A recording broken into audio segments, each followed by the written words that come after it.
Okay, next question. What is the biggest threat to talent teams in the future?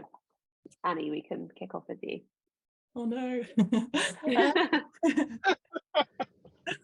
Um, yeah, I do worry, I guess, with everything that's happened more recently with layoffs and TA being hit probably the most significantly, I think, with those layoffs. I do worry about what other people think of TA as a kind of discipline. So yeah, I guess kind of our reputation within the market, that could be something. I can't see a world where there would never be like a business with no TA partners. I think is a necessary discipline, but yeah, I do worry about kind of people's view on recruitment and its value, the value that a great TA team can bring. It's something I worry about a bit. Okay. And what are you saying to your team if they're kind of panicking about, their future and their security in the company?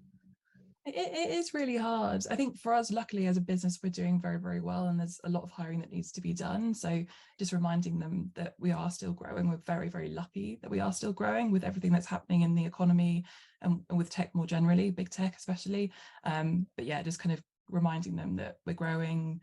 But I think also they themselves say it a lot, like we're very lucky. We're so, so lucky to have our roles that are secure roles right now. So yeah, reminding them of that, but trying to keep them motivated.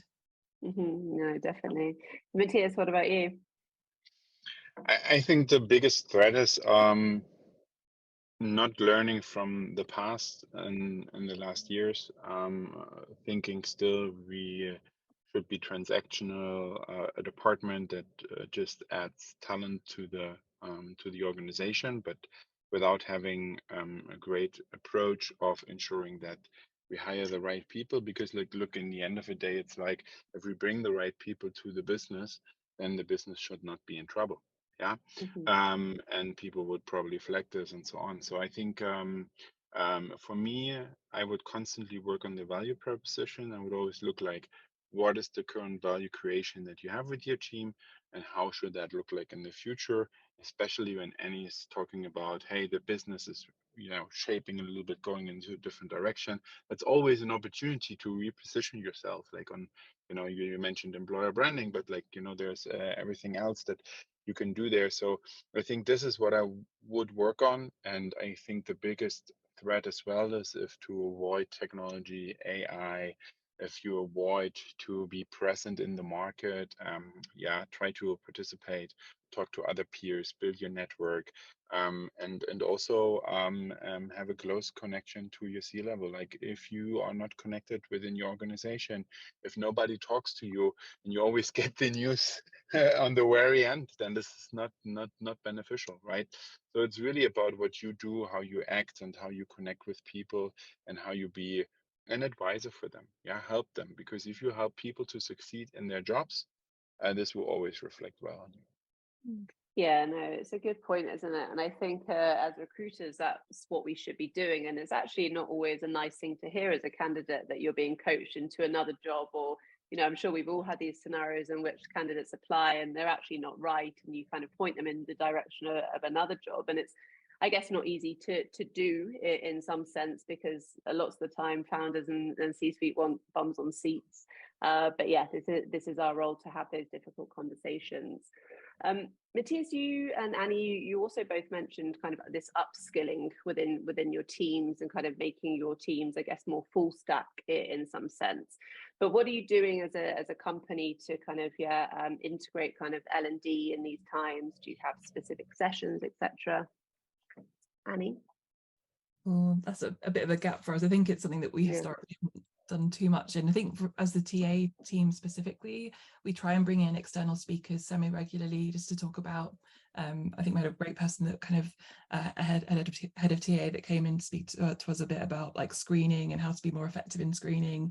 I think it's so important for TA teams to have very regular training, just not only in AI and tooling, but how you interview, how you screen effectively. That's been a big game changer for us as a talent team. I think at Clio, we're looking at how we can I think because we're going through a bit of a shift culturally into a high performance culture, being a lot more structured in our approach to performance, which is great. But then how do you keep those high performers super engaged? We need to be doing a lot more in L&D and making sure that those super smart high performers are constantly learning and have space and budget to really invest in their personal development. Yeah, no, absolutely. Matthias? Yeah, we're a bit lucky in that sense. We have an L&D department. One of my leadership peers is an head of L&D or director of L&D. And yeah, at the moment, it's literally like, hey, can you take my one team member and help you to support some L&D projects here? So we leverage the people between us. So it's not this very much siloed, oh, this is my team and don't touch it, right? So it's rather like, hey, as a leader, we look at how can we create the best output and the performance as a people team altogether. But yeah, in L&D, there's so much you can do there, right? So I think if you think about L&D setups at the minute, the modern L&D setups, it's also technology based, right? You have also external providers. And so if you, for example, invest in an own learning management platform, yeah, then making sure you get new trainings up and running, yeah, help the organization or the business to do this, sales enablement, information security training, whatever it is. It could be a lot. And then here you do similar things like you did with the recruitment process. You just help people to say, this is the content that you want to actually bring across. So how do we do this in a nice way? So it's digestible, it's easy to understand, go run with them through this, help them to set this up. Maybe also help them with the recordings if they're not good at this, or with slide decks, right? These are lots of topics that maybe an employer brand person, yeah, so thinking about employer branding also with an internal communication strategy and a view of how do we communicate things here in our company, might be beneficial to do that. And this is where we have seen a lot of like opportunities there as well, yeah, to really contribute there, because in the end L&D and TA is not so far off from each other, right? One is just looking at the development opportunities internally and how people to grow, and we are just from the external side saying, look, you want to grow in this opportunity, then this is what you need to do. And so I think we have a different setup, but yes, we are leveraging between the teams and exchange this. And this is, for example, we call them P&O talks at the minute. So we have talks with every employer, not their leader, but also the people team. And therefore we gather a lot of data to then understand, okay, where are they struggling with? Where have they problems with goal settings?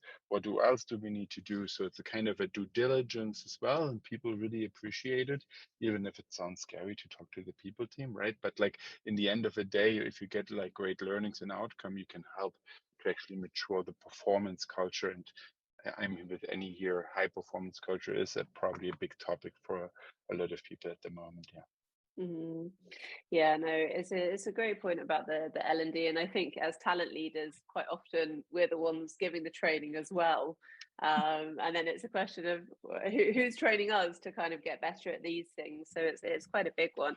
I think one of the things that I miss most from the agency days of recruitment is really shadowing calls, and I think that's actually a lost art that many talent acquisition teams have completely, are obsolete actually now.